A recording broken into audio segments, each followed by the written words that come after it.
जय श्री राम। परम प्रिय मेरे भाई बहन, बड़ी प्रसन्नता होती है जब कोई बच्चे बच्चियां अथवा भाई बंधु अपने माता पिताजी के लिए श्राद्ध करना चाहते हैं। उसमें भी कई बार लोग अति व्यस्ततावश अथवा अकेले रहते हैं, तो सिंपल वे में अपनी माता पिताजी की पुण्यतिथि पर स्पेशल जो शास्त्रीय विधि है उसके द्वारा करना चाहते हैं। अज्ञानतावश तो कई लोग ऐसे हैं जो अपने माता पिताजी के श्राद्ध के दिन वो ले जाकर केवल कौओं को खिला देते हैं, कुछ लोग कुत्तों को खिला देते हैं और अधिकतर लोग पहले गौ माता को और बाद में अन्य जीव जंतु को खिलाते हैं। ये सब ठीक है, उत्तम वो है जो शास्त्र में लिखा है, वही करने से हमें उस कार्य का लाभ मिलेगा। तो शास्त्रों में जैसा कि वर्णन है, पूरे पितृपक्ष में 16 दिन तक अपने माता पिता और अन्य पूर्वजों के लिए हमें नित्य तर्पण करना चाहिए। तर्पण करना मतलब जल देना चाहिए। और इसके पश्चात जिस दिन पिताजी की पुण्यतिथि हो, अगर पिताजी जीवित हैं तो दादाजी की पुण्यतिथि हो, उसी दिन सारे पितरों का श्राद्ध होता है। जिस लोगों को तिथि नहीं पता है वो लोग अमावस्या को करते हैं और उन्हें करना चाहिए। अगर आप सच में श्राद्ध करना चाहते हैं, ब्राह्मणों को भोजन कराना चाहते हैं और आपके पास व्यवस्था नहीं है, तो अपने चैनल के थ्रू आप करा सकते हैं। अगर आपको कराना, इस नंबर पे आप व्हाट्सएप कीजिएगा, हमारे सहयोगी लोग अवश्य आपका कार्य संपन्न करा देंगे। ये नियम हो गया। तो जल हमें नित्य 16 दिन तक देना है बिना कोई लापरवाही के। अगर आपने वीडियो नहीं देखा तो इस जो है लिंक को टच करके बड़ी सरलता से आप जल दे सकते हैं। बहाना मत कीजिएगा, क्योंकि जो हमारे माता पिता कम से कम 16 वर्ष तक हमारा जो है लालन पालन पोषण करके हमको अपने पैरों पर खड़ा कर दिए, उनके लिए हम 16 दिन और हर दिन 16 मिनट ना निकाल सकें तो हमसे बड़ा जो है कृतज्ञ और अभागा शायद कोई हो। क्योंकि श्राद्ध करने का, तर्पण करने का जितना पिताजी को आशीर्वाद मिलता है, उनको मनचाही वस्तुएं मिलती, उससे कहीं ज्यादा हम लोगों को प्राप्त होता है। अब प्रश्न ये आता है कि हम करें क्या, सिंपल वे में क्या करें। तो उसके लिए सबसे जो प्रथम नंबर है, जो मैं बार बार कहता हूं कि हमें पार्वण श्राद्ध उस दिन करना चाहिए। इसके बाद में पार्वण श्राद्ध जब हो जाए तो पंचग्रास गौ माता आदि के लिए निकाल करके ब्राह्मणों को भोजन करा के दक्षिणा दे करके उनको भेजना चाहिए। दूसरे नंबर पर केवल हम ब्राह्मणों का भोजन उसके पहले गोग्रास आदि निकलवा के कर दें।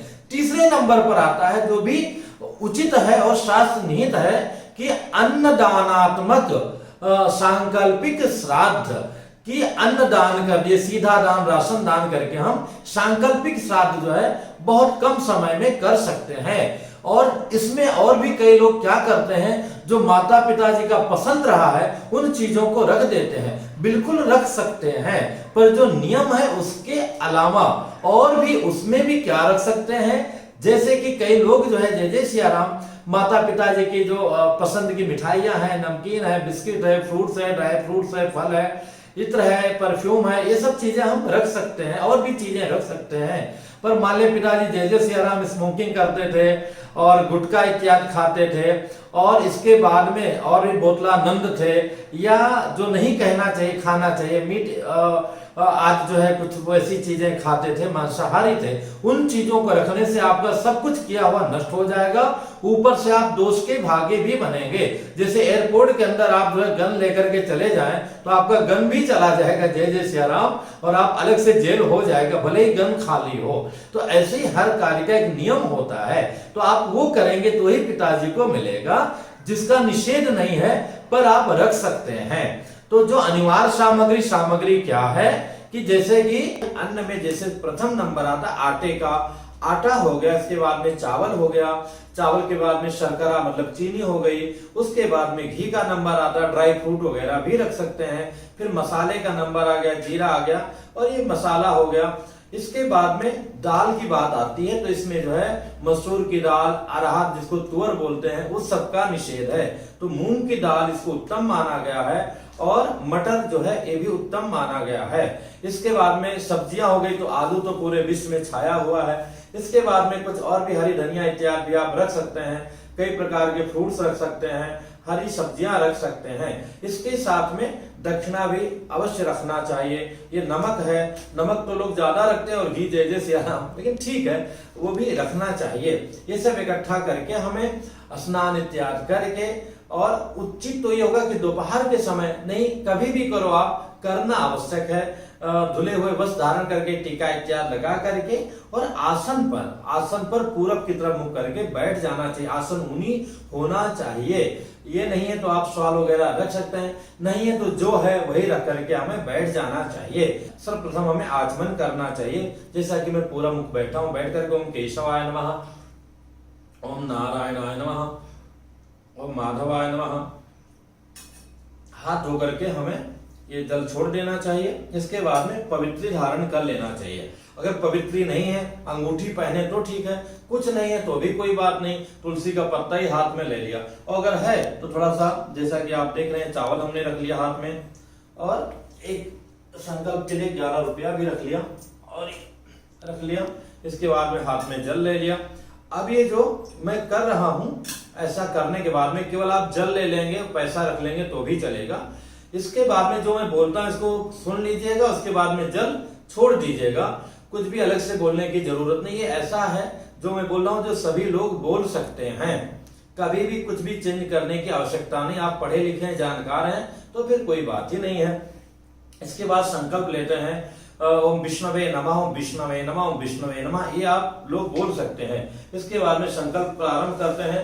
ओम मध्य पूर्वोपचारित देवं ग्रहगुण गण विशेषण विशिष्टायाम शुभ पुण्यतिथौ अस्मिन् पावन पितृपक्षे अद्य शुभ योगे काश्यपस् गोत्रोत् उत्पन्नोऽहम् अस्मत् सर्व पितॄणां क्षुधा पिपासा निवृत्ति पूर्वक अक्षय तृप्ति संपादनार्थम सोपस्करम आमान्य दानात्मकम सांकल्पिक श्राद्धम महम करिष्ये। ऐसा करके सामने कटोरी वगैरह है, उसके ऊपर में आप जो है छोड़ सकते हैं, वहां छोड़ देना चाहिए। इसके बाद में जिन लोगों का जनेऊ हुआ है, जनेऊ का नियम का पालन करते हैं, वो जनेऊ को राइट कंधे पे रखकर और साउथ मुख, दक्षिण मुख होकर के संकल्प करना चाहिए। पर कैमरे के हिसाब से मैं ही बैठा हूं, आप समझ ले कि मैं दक्षिण मुख हो गया हूं, और नहीं तो जहां बैठे हैं उधर ही एक बार कर सकते हैं।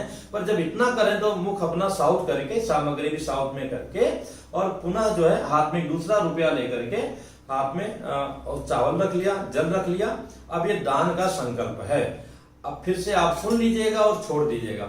ओम अद्य पूर्वोपचारित देवं ग्रहगुण गण विशेषण विशिष्टायाम शुभ पुण्यतिथौ अस्मिन् पावन आश्विने मासे पितृपक्षे सर्वेषां पितॄणां प्रसन्नार्थम अद्य पावन दिने सांकल्पिक श्राद्धे मम सर्वेषां पितॄणां तृप्त्यर्थम तस्य प्रसन्नार्थम सर्वेषां पितॄणां कृपा प्राप्त्यर्थम इदम आमान्नम ते नमः, ऐसा करके जल छोड़ दीजिएगा।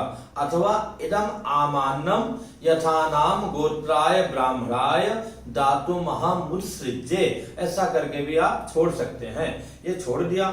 अब इसके बाद में एक भूसी रखना होती है।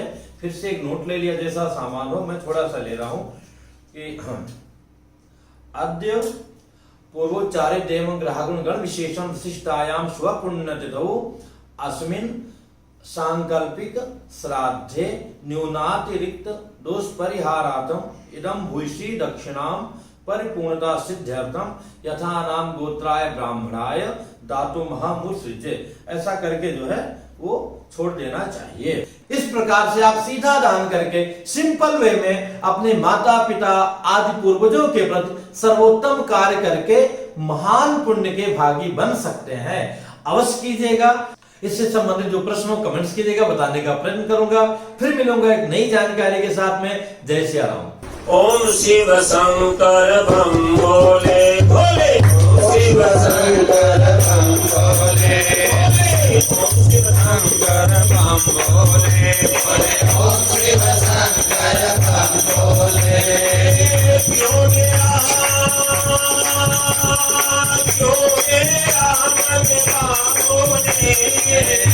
योगे राम बोले, बोले